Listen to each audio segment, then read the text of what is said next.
আসসালামু আলাইকুম। চলে আসলাম আরেকটি নতুন ভিডিও নিয়ে। পরিবারের অনেকেই মিলে কিছুদিন আগে আমরা একটা গেট টুগেদার পার্টি করেছিলাম। সেখানে আমরা চিকেন তান্দুরি করেছিলাম ঘরের চুলাতেই। সেই তান্দুরি রেসিপিটা আজকে আপনাদের সাথে আমি শেয়ার করব।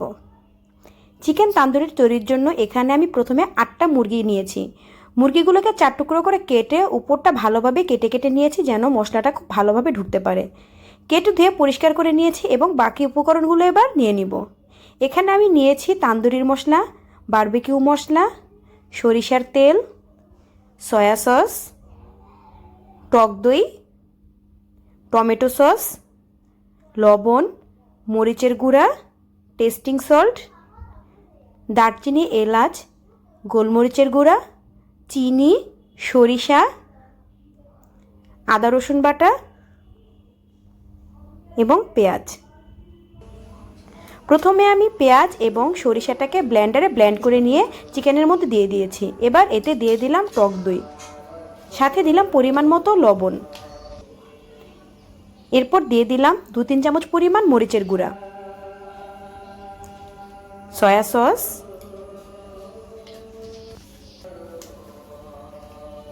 সাথে বারবিকিউ মশলা এবং কাবাব মশলা, সাথে আরও দিব গরম মশলার গুঁড়া।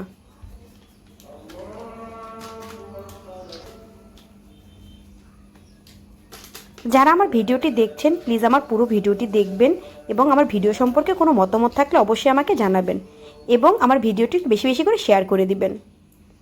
সাথে আরও দিয়ে দিলাম পরিমাণ মতো আদা এবং রসুন বাটা, টমেটো সস,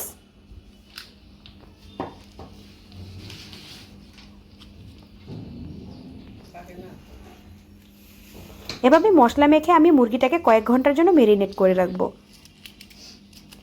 এখানে একটি লেবু চিপে সম্পূর্ণ রসটুকু আমি এর মধ্যে দিয়ে দিলাম। এরপর এতে দিয়ে দিব পরিমাণ মতো চিনি, গোলমরিচের গুঁড়া, এখানে কালো বা সাদা যে কোনো গোলমরিচই ব্যবহার করতে পারেন। সাথে আরও দিয়ে দিলাম পরিমাণ মতো সরিষার তেল। এবার সবগুলো উপকরণ খুব ভালোভাবে মিশিয়ে নিব। হাত দিয়ে খুব ভালোভাবে মেখে আমি অন্তত 3 থেকে 4 ঘন্টার জন্য মেরিনেট করে রেখে দিব।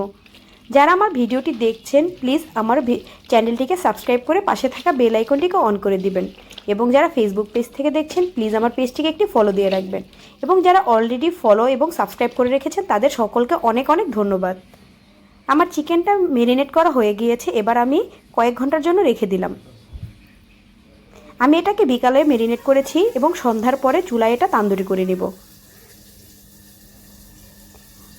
তান্দুরির জন্য প্রথমে আমি একটি ফ্রাই প্যান বসিয়ে নিয়েছি। এতে খুব সামান্য একটু আমি তেল দিয়ে নিব। তেল দিয়ে চিকেনগুলোকে সারি সারি করে সাজিয়ে দিব। এরপর একটু ঢাকনা দিয়ে ঢেকে দেব। ঢাকনা দিয়ে ঢাকার ফলে চিকেনের যে পানিটা উঠবে তাতে চিকেনটা খুব ভালোভাবে সিদ্ধ হয়ে যাবে।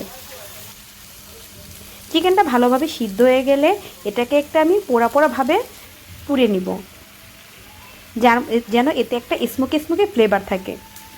এতে আর কোনো এক্সট্রা পানি বা কোনো কিছু দরকার হবে না। ঢাকনা দিয়ে ঢেকে মিডিয়াম আঁচে রান্না করলে চিকেনটা খুব ভালোভাবে সিদ্ধ হয়ে যাবে এবং সিদ্ধ হওয়ার পরে অবশিষ্ট পানিটা শুকিয়ে চিকেনটা একটা পোড়া পোড়া ভাব চলে আসবে। আমি এখানে প্রায় 8টা মুরগির চিকেন তান্দুরি করেছিলাম। আমরা অনেকেই একসাথে গেট টুগেদার পার্টি করেছি, তাই আমাদের চিকেনের পরিমাণটা অনেক বেশি ছিল। মোটামুটি বেশ ভালো সময় লেগেছে চিকেনটা তৈরি করে নিতে। আমার বেশিরভাগ চিকেনই তৈরি হয়ে গিয়েছে, সামান্য কিছু বাকি আছে। এবার এগুলো আস্তে আস্তে করে নিব। সবগুলো চিকেন তান্দুরি হয়ে গেলে যে এক্সট্রা গ্রেভিটা থাকবে সেই গ্রেভিটাকে আমি এর মধ্যে ইউজ করব। এই গ্রেভিটা দিয়ে চিকেনটা খেতে আরও অনেক বেশি মজা। আমার চিকেনগুলো প্রায় ভাজা হয়ে গিয়েছে, এবার এই গ্রেভিটাকে তৈরি করে নিব।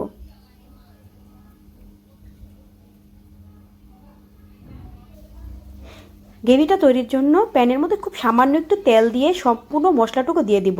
মশলাটাকে খুব ভালোভাবে নেড়েচেড়ে রান্না করে নেব যেন মশলার এক্সট্রা গন্ধটা না থাকে। যখন ভালোভাবে রান্না হয়ে যাবে তখন চিকেনের উপর দিয়ে সম্পূর্ণ এটাকে মিশিয়ে নিব। এর জন্য আমি একটা সালাদও তৈরি করে নিচ্ছি। সালাদটা তৈরির জন্য আমি এখানে নিয়েছি শসা কুচি, টমেটো কুচি, পেঁয়াজ কুচি, কাঁচামরিচ কুচি, সাথে দিয়ে দিলাম পরিমাণ মতো লবণ, তেঁতুলের মার। তেঁতুলটাকে আমি কিছুক্ষণ ভিজিয়ে রেখে বিচিটাকে ফেলে তেঁতুলের এই মারটা দিয়ে দিয়েছি। সাথে আরও দিয়ে দিলাম পরিমাণ মতো চিনি এবং টক দই এবং সামান্য কিছু টমেটো সসও দিয়ে দিব। এবার হাত দিয়ে খুব ভালোভাবে মেখে আমি এই সালাদটা তৈরি করে নিব। তান্দুরির সাথে এরকম একটা সালাদ খেতে অনেক বেশি ভালো লাগে। আপনারা অবশ্যই একবার হলেও ট্রাই করে দেখবেন।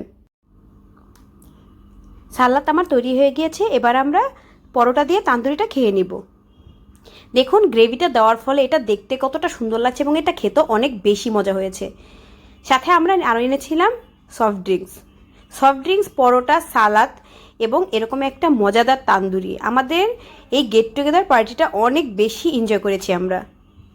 তো আমার ভিডিওটি কেমন লাগলো, ভিডিও সম্পর্কে কোনো মতামত থাকলে অবশ্যই আমাকে আপনারা জানাতে পারেন। তো দেখা হবে পরবর্তী অন্য কোনো ভিডিওতে। ততদিন পর্যন্ত সবাই ভালো থাকবেন এবং আমার পাশে থাকবেন। সবাই সুস্থ থাকবেন। আল্লাহ হাফেজ। Follow your heart. I know you're missing home and all you've ever known. But when you feel alone, look for the spark.